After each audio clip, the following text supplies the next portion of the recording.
This was definitely a different looking Michigan race than we're used to. And not just because we ran it on a Monday night. We don't talk about Monday night NASCAR very often, but that's what we had here today.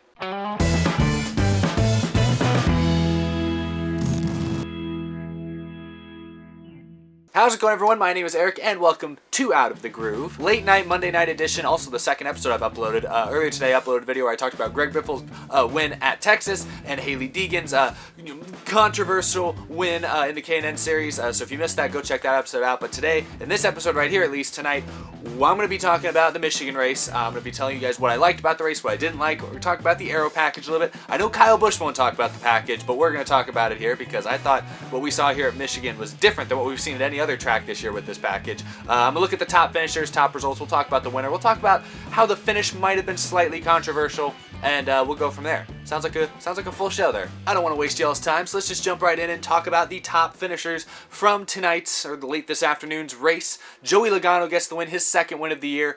Team Penske and Joe Gibbs Racing have combined to win 14 of the first 15 races this season. I talk about it every week, but it continues to come true. Joe Gibbs Racing is right here, and just a little below them, that's Team Penske, with Stewart-Haas not too far back in third. And that's exactly what we saw here at Michigan. The race was dominated by the eventual race winner, Joey Logano. He led 75% of the laps. This was one of those races where, because of the package, which I'll talk about more in a minute, the draft was so heavy, which meant the leader could really never get away.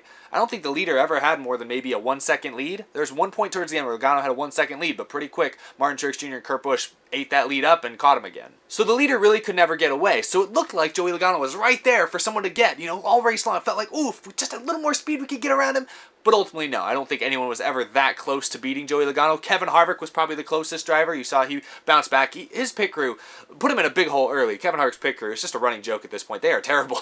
They make mistakes every week, and it's only a matter of time before Kevin Harvick just blows up on him. And honestly, I wouldn't really blame him at that point. So they put him in a hole early. He bounced back, and he was really the only driver today that really could challenge Joey Logano. He was really the only guy we saw actually pass the 22 car during a green flag run. We saw some people maybe beat him on restarts a little bit, but Harvick was able to beat him on restarts and beat him on green flag runs. When Kevin Harvick's pit crew and team decided to go with 4 tires on that last pit stop, that ultimately handed the win to Logano. That Harvick lost his track position by making that move and could never get it back. Tires just didn't matter that much. They mattered, but they did not matter that much. So it was one of those races where even though Joey Logano was only a couple car lengths ahead of second place most of the afternoon, that second place car never really had a chance of passing him. I'm sure it frustrated a lot of fans. I know I was sometimes kind of frustrated watching, like, oh, right there, just gotta get to him. It was definitely harder to pass the leader. I thought passing throughout the rest of the field was pretty easy. It helped if you had somebody behind you to push you, but you could make passes on your own. We saw it plenty of times. But passing the leader was definitely harder. We saw this at the end of stage 2 when Austin Dillon was able to stay ahead of Kevin Harvick for a couple laps. We knew Harvick had the faster car, and he wasn't really able to pass him, at least not easily. That being said, the story of this race shouldn't be, it was impossible to pass the leader. It should be, it was impossible to pass the 22 car specifically because they were on it from the get-go. I mean, he started on the pole, was clearly fast on Friday, and they really just never showed any weakness this afternoon. So what does this mean for Joey Logano, his second win of the season? That catches him up a little bit with his teammate Keselowski, who's got 3 wins. It's a good deal for Team Penske here. Joe Gibbs Racing keeps winning races. Penske's trying to answer them. When Truex keeps winning, Busch keeps winning, Penske's trying to answer, and they got their 2 heavy hitters with Logano and Keselowski. Not a lot else we can really say about Joey Logano here. I mean, Ford always wants to do well when they come to Michigan, and sure enough, you see there a couple of them there in the top 5. Ford was strong. Harvick was one of the best cars. Logano probably was the best car. Daniel Suarez ran up there in the top 5 for a while there, so there's a lot of Fords in contention. Joey Logano, though, was definitely the class of the field all race long. If we were using a different aero package, Joey Logano would have still dominated this race. The difference is he would have been 5, 6, 8 seconds ahead the whole time. I think the reason some fans were frustrated watching it is because just looking at it visibly on TV, or if you're there in person, all you saw was a gap about this big. And when you see a gap that big, you think that the second place car should be able to pass, right? The problem is I just think Logano's car, the air was the only thing holding him back. And he really was never that close to being passed by really anyone who wasn't Kevin Harvick. Now let's talk about some of the runner-ups. Kurt Busch continues to blow my mind this year. It's starting to become like, I'm starting to get used to it, honestly. Kurt Busch, second place finish. That matches his best finish this year. He was second at Bristol, I believe. Continuing to work his way up there in the point standings. I think he's basically locked himself into the playoffs on points, and we still have most of the summer to go. I can't believe that. I can't believe that he's got that one car in playoff contention, but now he's almost locked himself in. He's got the second most points of anyone without a win behind Harvick. Kurt Busch is making that car look like Kevin Harvick. How is he doing this? I still don't know, but I've watched Kurt Busch for many years. I've always been like, I'm not a big fan, but not a hater or anything. I'm starting to become a Kurt Busch fan, at least as far as his driving skill is concerned, because he is fun to watch and he is performing. Huge shout out to Kurt Busch and his brother Kyle Busch, also the top 5 tonight. I'll talk about him in a second. Kyle Busch's teammate Martin Truex Jr. finishes 3rd. Almost continued that pattern of win, not win, win, not win, win, not win. This week was supposed to be a win, and if he'd gotten the win this week, that would have been crazy. 4th place Daniel Suarez kind of came on strong late. He was up running in the top 10 most of the afternoon, but he was in the right lane on that last restart. I think he restarted 6th, was able to get up to 4th. The outside lane was definitely the better lane on most restarts, so Suarez took advantage of that. I think he likes these big fast flat tracks. Gosh, slip of the tongue, but he was good at Texas earlier this year. He was good at Pocono last week and good here at Michigan, so it's a trend I've seen with Suarez, even going back to when he was with Joe Gibbs Racing. He likes the fast, flat tracks, the big ones. Kyle Busch finished 5th, which, you might look at and be like, yeah, that's an average Kyle Busch day, especially considering how well he's performed this year. But given how off they were early on, first couple stages, he couldn't even crack the top 10, but slowly but surely he made his way up there and was in the right position when it mattered most. Good pit stop on that final sequence, got him up into the top 5, and he held on to it. It means something when 5th place is considered a mediocre day. That's crazy. He's had an amazing year and continuing to show it. So once again, you had a Penske car winning, but 2 Joe Gibbs Racing Toyotas were not too far behind. Those are the 2 best teams this year. I still think Gibbs, more often than not, has the advantage, but Penske is keeping things at least somewhat interesting. Brad Keselowski 6th, still does not have a win at his home track, but another solid performance from him. Kevin Harvick 7th, like I said, probably the 2nd best car tonight. Pit crew put him in a hole early on. After the race, Kevin Harvick didn't have much to say to reporters other than his team made mistakes. He left it at that, and quite simply put, that's what happened. Kevin Harvick didn't make any mistakes. His team made a lot of mistakes today, and that's what really cost him, I think. Also, the pit call at the end there to go with 4 tires, whereas everybody else went with 2, I thought also took away any real chance of him getting the win, but still solid top 10 for him. Doesn't have a win yet this year, but he's still knocking on the door. Ryan Newman, really strong top 10. He didn't look that good early in the race, but he came on strong late, had a great restart. I think the second to last restart, I saw him make a 3-wide move to get up inside the top 6 for a brief period. Ryan Newman was a highlight reel at points in this race, so it's a good solid run for him and Roush Fenway equipment. Ryan Blaney, the other Penske car, all 3 Penske cars in the top 10. I feel like this is kind of special for Penske. I feel like Penske's run really well this year, but more often than not, 2 of their cars run in the top 5 and then the other one wrecks or something. This week, though, all 3 of them in the top 10. They were all able to put together pretty solid races. Obviously, Logano was the best, and Ryan Blaney, he's still kind of trying to point his way in. He's not really on the bubble, but he's not too far off. This was an important race for him. Alex Bowman 10th. Hendrick Motorsports did not have as good a day as I thought they would. Hendrick Motorsports has been on a roll the last month or so, and even in this race, Alex Bowman at one point was contending for the lead. I think he was 2nd in the first stage. Chase Elliott looked good. He was up in the top 5. I know he had a tire issue. Maybe he had some contact with the wall. That hurt his ultimate finish. Jimmy Johnson had contact on pit road a couple times. That's what hurt his finish. But Alex Bowman, even, who probably was the best Hendrick car at points in this race, still was only able to come out of this with a 10th place finish. Kind of disappointing, but what's you going to do? Denny Hamlin 11th, a little off from some of his Gibbs teammate. Daniel Hemrick 12th. Late in this race, I thought he might get himself a top 10, but a solid 12th for the rookie. That's 2 races in a row with decent performances from Daniel Hemrick, so that's a good sign moving forward. Paul Menard had some speed early on, but fell back. 13th. Kyle Larson also had speed early. Looked like he was going to be a contender for this thing. Obviously, he has a couple wins already in his career at Michigan, so this is a good track for him, but he faded. Ultimately didn't get a great finish. Not the one that I think he was hoping for, and once again, he's still right there flirting with that playoff bubble. Talked about Jimmy Johnson. Chris Buescher 16th. This is actually worse than I think he ran most of this race, especially late in the race. He was up, I think it's 6th place at one point with less than like 30 or 40 laps to go. The last restart, I think, hurt him a little bit. That's what cost him some track position there, but still, Chris Buescher, I think nobody likes this new aero package more than Chris Buescher. That team has improved more than any other team. They went from being a 30th place team last year to sometimes a top 10 car this year. And I think a lot of that's due to this aero package. I think Chris Buescher is a good driver, a competent driver, and I think the team's probably made some improvements, but I think it's the package as well. They like this package more than some other teams do. Almirola had a really strong car early, but ended up finishing 17th. You see Byron there. Stenhouse, Chase Elliott. So yeah, only one Hendrick car inside the top 10. They all got top 20s at least, so it wasn't a catastrophic day for Hendrick Motorsports by any means, but definitely disappointing, I think, given their recent successes the last few weeks. Some notables that had bad finishes today. Clint Boyer DNF'd. He wrecked out in stage 3 early on, got loose while in the middle of 3 wide, spun out, hit the wall. Weird, because with this package, we really haven't seen that many guys kind of just break loose like that with the higher rear spoiler, lower horsepower. The grip is, these cars are pretty stable in the corners like that, and to see Boyer get sideways and just spin out kind of by himself, Kind of surprising. Now, in that spin, he also collected Eric Jones. Jones just had some contact on his left rear, didn't wreck, but later on had a flat tire. I tend to believe had something to do with that contact because they did not pit. After the initial contact with Boyer, Jones and that team did not pit to repair it under caution, which I thought was surprising. They had tire issues and ultimately finished a lap down in 31st, I believe. So, right after we talked earlier this week about how Eric Jones has run well, and he did run well in this race, just is not getting the finishes, and that's killing him in the points. I'm a little worried about Eric Jones right now. I think he's now 7 points outside the top 16.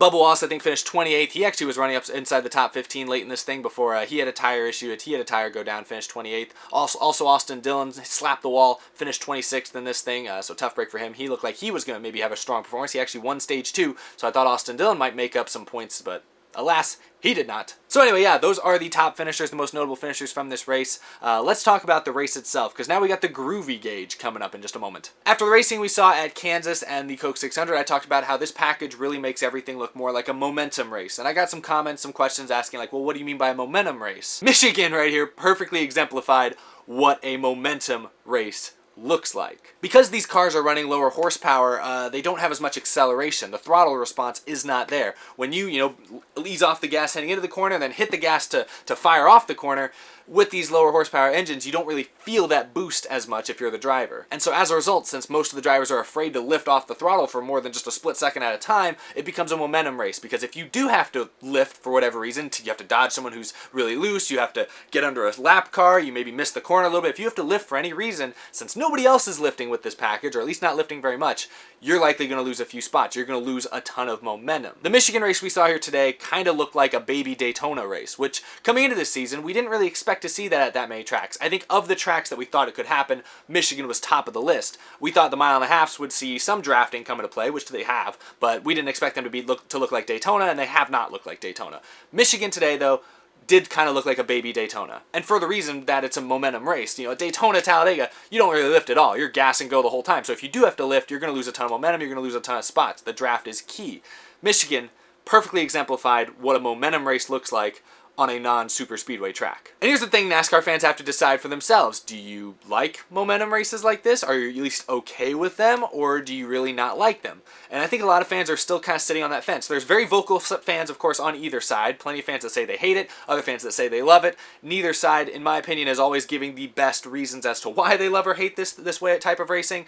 I think the vast majority of NASCAR fans are still somewhere in the middle. They like aspects of this type of racing, but they don't like other aspects, and it's hard for them. They're conflicted, and that's what I think has a lot of NASCAR fans kind of up in arms anytime someone's talking about the aero package. Because here's what we saw today. Ultimately, the best cars and the best drivers still rose to the top. You had Joey Logano, Kevin Harvick, Martin Truex Jr., Kyle Busch. Those are the guys, Kurt Busch, leading this field at the end of the race, and that, those are the best drivers and a lot of the best cars. So you expect that. But certain aspects of driver skill have been taken away. Now it's all about managing the air, side drafting, figuring out where your opponents are, and figuring out how you can use the air off of other cars. That's where the skill and talent is coming in now, not as much in how well can you handle an out-of-control race car. So the skills required to be a good driver in NASCAR are slightly different this year than in years past. And I think that's something that we've seen. A lot of the drivers are not sure how they feel about it. I think a lot of fans aren't sure how they feel about it. And ultimately, it does create a different type of racing that we really have never seen in the Cup Series, at least at tracks that aren't Talladega and Daytona.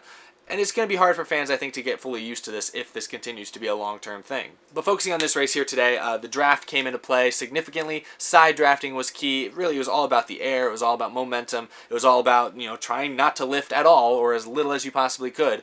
Trying to play with the air around your competitors and put yourself in a spot where you could get help, maybe a boost from behind, stuff like that. Passing was still very evident, especially in the middle of the pack. We saw a lot of passes for position, a lot of people passing each other back. Momentum, 3 wide, 4 wide. We saw tons of that, middle of the pack, back of the pack, even kind of near the front of the pack. We did not see it for the lead. Now that, again, I think a little bit has to do with the fact that it was Joey Logano leading and he was just the best car, so it was going to be hard to pass him no matter what. But even when we saw other guys in the lead, you could pass them sometimes, but it was hard. And so most of the time we were forced to watch great battles from 3rd, 4th, 5th on back, and we didn't really get to see that many battles for the actual top spot. And I think that took away a little bit from it. Let's go and put this thing on the Groovy Gauge. Bang! Well, coming off last week's race at Pocono, this week's race, it was not bad. The first 20 laps or so up to that competition caution were pretty exciting to watch. The rest of stage 1, stage 2 were okay. Stage 3 started out crazy. You had spins with Austin Dillon, Clint Boyer spinning, a lot of drama there, differing pit strategies, fuel strategies at the end of stage 2. So this race had quite a bit of interesting things. The final restart was a little bit of a letdown. I thought it'd be a little crazier. Joey Logano might have jumped the restart, maybe just a little bit, maybe. Fox didn't really ever show us a good replay, so we'll never know. But I think he jumped it just a little bit. But that all being said, I think this race in general, well, for one, was way better than Pocono last week, so that already has me breathing a sigh of relief. But secondly, this was just a pretty good race, I thought. I wouldn't put this on the same level as like Kansas or the All-Star race or Charlotte. I'd probably put it closer to like Texas, where the aero package made the racing probably better than what we've seen at this track in recent years. But it still had flaws. I'm going to give the Firekeepers Casino 400 at Michigan a 70% on the Groovy Gauge. I think that's the same score I gave Texas now that I think about it. They were just both kind of equal in my opinion. Texas had some good moments, but it wasn't perfect. Michigan, same thing, had some good moments, but it was not perfect. I don't mind a good blowout sometimes. It was still pretty interesting, still entertaining. We didn't know who was going to win until that final restart, so it still had me on the edge of my seat. I'll give it a 70%. I think that's pretty fair, but let me know what you guys think. What do you guys think of today's race? Where would you put it on your personal Groovy Gauges? I mentioned I was going to talk about controversy. It was really just about that final restart. Fox never showed us a good replay, but it looked like Logano might have jumped a car length early. Martin Truex Jr. in his post-race interview said Logano went a little early. You know, Logano did get a pretty darn huge jump at the end of that thing. He was clear basically by the time they got to the start-finish line. We hadn't seen any driver get that good of a jump all race long, so it raised some questions, but Fox Sports never showed us a good replay, so we don't know, and we'll probably see a replay later this week, maybe later tonight, and it'll show us the definitive answer there. I think it's the kind of thing, we saw Brad Keselowski do something like this, I think at Charlotte, I can't remember where now, it was earlier this year at one race, Brad Keselowski kind of did the same thing. He jumped the restart, I think, by maybe a couple feet, but since it's the final restart of the race, you know NASCAR doesn't want to make that call. So it's fair game, I guess, but that's it's Penske drivers, game in the system a little bit. No harm there, I guess, and it's not that big a deal, but that was the only controversy. We, again, have not seen a good replay, so hard to say who was right in this situation. Anyway, I'll leave it at that. Thanks everyone for watching. Remember, you can follow me on Instagram, you can follow me on Twitter, all that jazz. You can also get yourself an Out of the Groove t-shirt down in the description. Check those out. I appreciate that a ton. And a big thank you, of course, to my Patreon supporters. Michael Harrison, at You As The Stars, Mentally Defective, Cameron James, John Koblenz, Jason Arlong, Wesley Donaldson, Isaac Dennison, Mika Suzuki, iFantasyRace.com, TheRacingInsiders.com, Adam Lee, Matthew Kalopoulos, Pepe Luscious, and the rest of these awesome supporters. 2 videos in a day. I've had to shout all you guys out. So I'm getting good at this. I'm getting good at memorizing this list. But thank you guys so much for the support. All of you. Thank you, thank you, thank you. I couldn't do the show without you, so thank you for going the extra mile to make this show the best thing it possibly can be. Be back probably not for a day or two. I've uploaded a lot of videos in the last week or so. I might take a day off, but you'll see me again later this week for sure. Got some videos planned. Of course, if any big NASCAR news comes out this week, you better believe I'll be talking about it. We are going into the off weekend this week, which will give me the time to work on some other NASCAR related videos for you guys. So I'm excited about that. Hope you guys are too. And I'll see you guys again very, very soon. Thanks for watching, everyone. Hope you enjoy the race. Have a good rest of your week.